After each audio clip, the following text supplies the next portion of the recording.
mali abuska kada fe kuseda de kusaba bilenga bakuzaako n'oluvannyuma ate gere maaso n'ensonga zaffe ez'okulaba ekiraamo kiba kifaananyisa. Naam Sheikh. نعم الحمد لله والصلاة والسلام على رسول الله صلى الله عليه وسلم. اللهم يا رب اشرح لي صدري ويسر لي أمري واحلل عقدة من لساني يفقهوا قولي. أما بعد، السلام عليكم ورحمة الله وبركاته. وعليكم السلام ورحمة الله وبركاته. أماني ندوزي عمر سليمان كسولي program manya obusiraamu bw'obutereevu tuba tuyingidde okubanga ate tutambula okuva we twakoma ku mulundi gwaffe ogwaggwa. Naam.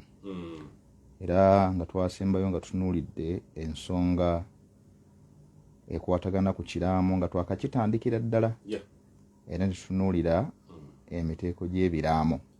Twasembayo nga tutunuulidde ekiraamo kye bayita alwasiyatu lwajiba, ekiraamo ekyetteeka ekikakata ku oyo nze naawe abalamu okukikola.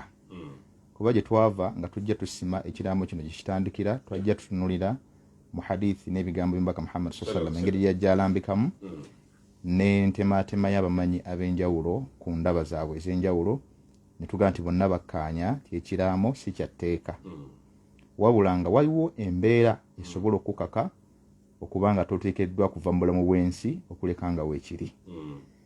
Ne wabaawo ate embeera eyinza okuba nga tekukase nga ne bweba tolaamye fala baasa bihi, tekiina mutawaana. Ekyo nno tuyinza okigoberezaako ekyokulabirako ku basahaba ridwanullahi taala alaihim, Abubakari Siddiqi radiyallahu taala anhu ne Umar ibn al-Khattabi radiyallahu taala anhu. Omubaka sallallahu alaihi wasallam bw'amala okuva mu bulamu bw'ensi tewaaliwo mukulembeze, era mu kaseera ako kaali kaseera kazibu nnyo eri obusiraamu n'abasiraamu. Naye oluvannyuma Allah mu kugera kwe yasaasira abaaliwo bonna ab'e Madina n'ab'e Makka abaali abasenguse ne bakkaanya Abubakari ne bamuwa obukulembeze.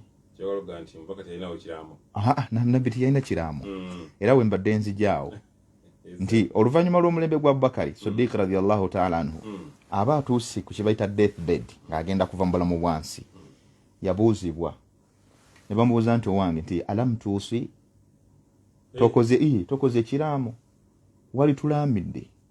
N'agamba nti infaaltuhu alala yali Umar ibn al-Khattabi, teyali Abubakari, yali Umar ibn al-Khattabi.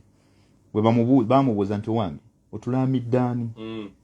N'abagamba nti infaaltuhu, bwe mba nkikoze faqad faalahu man huwa khairu minni, nja kubanga oberedde asinga obulungi yasooka okukikola. Wa in taraktuhu, ate bwe naaba nkirese nga sikikoze faqad tarakahu man huwa khairu minni, era yakireka ayali ansinga obulungi.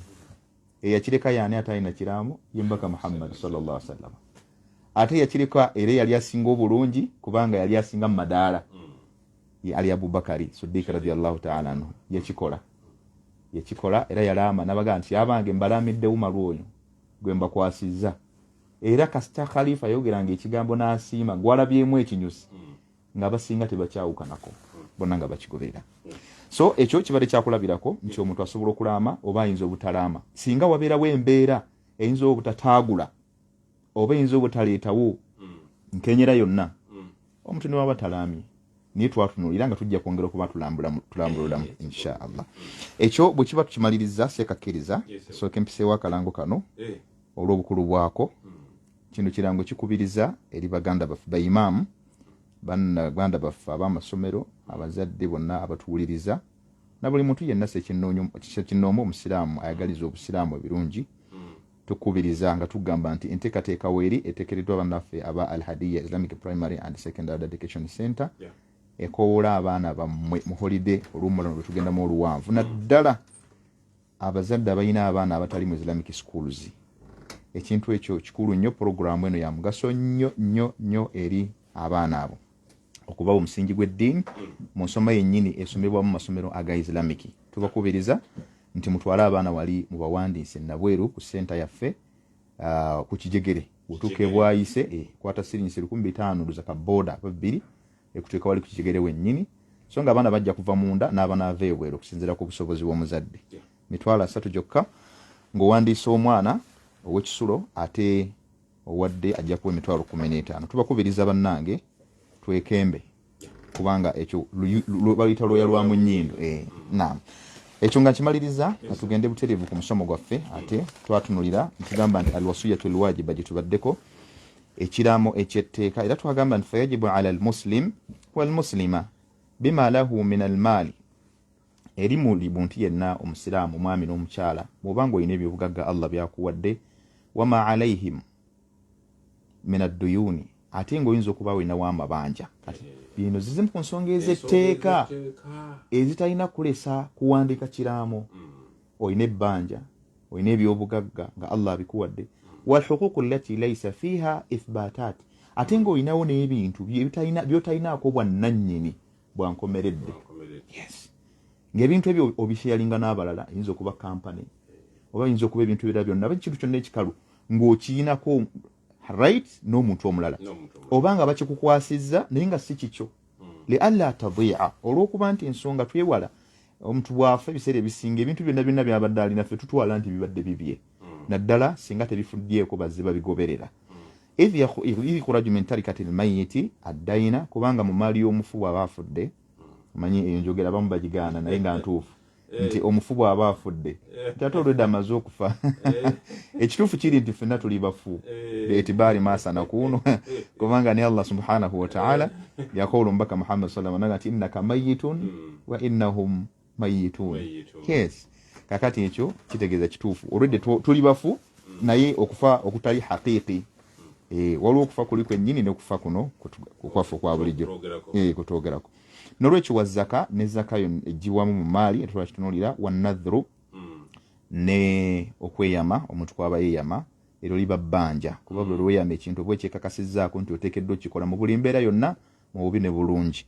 Wal kafaaraatu n'emitango abantu gye babeera balina, emitango naddala egyo biteekwa nnyo mu kitwandiise sayidi ya Allah subhanahu wa ta'ala.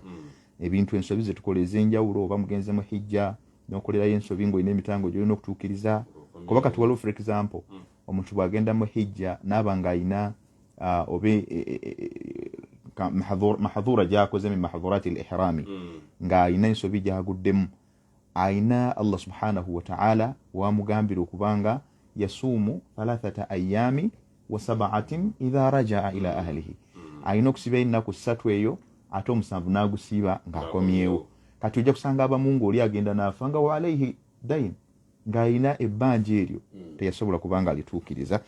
So thumma alhuquuqu ghayrihi, n'okugyamu ebyo bitali bibyo nabyo ne bijjibwamu. Thumma alwasiya, oluvannyuma ky'oba osuubizza nakyo ne kijjibwamu. Kati olabye endowooza enjawulo wakati wa wasiya ne nadhiri, abamu babigatta.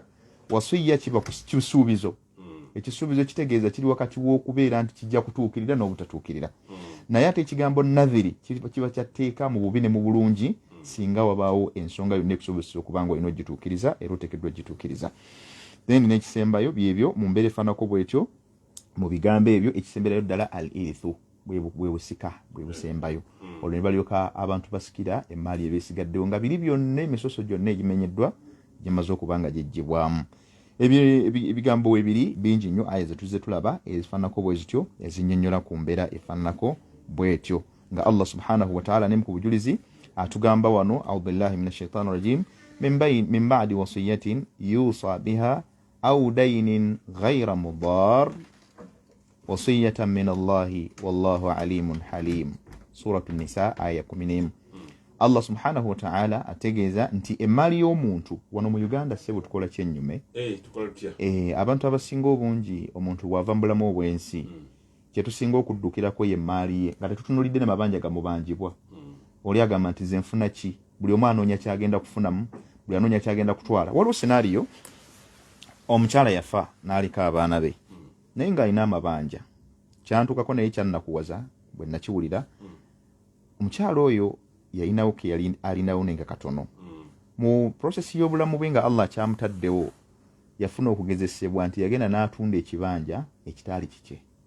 Ekibanja ekyo bw'akitunda n'akiguza gwe yakiguza n'abamugumiikiriza kasita bamuggyako ku kibanja bakimuggyako ate ng'oli nannyini kumuguza tannaba kumuddiza ssente, nakkiriza n'avaako naye najjanga okubanja onaga nti sirina nagumiikiriza naga wayi kangumiikiriza teyadda kubanja paka Allah luyajjulula omuntu yamuguzamu namujja mu nsi bwamujja mu nsi ono nanyi yali nanyini gwe baali baguziza ekibanja akoma waga bannaye nti manja ekibanja yes nali nakiguzibwa obukadde bwe buti naye bannanyini kyabakyufu bwe bajja ne banzijjako okumanya Allah yayawukana abaana bali baana ba mukyala bennyini bwe batuukaawo ne bategera ensonga eyo naye ng'alinawo ne keerekeddewo batuula meeting baga nti abaana nti kakati maama yafudde kati gwe twandiisinga babakulu baakika timannaye maama wamwe afudde naye kakati mwe ng'abaana mulina okutuula musasule abantu bali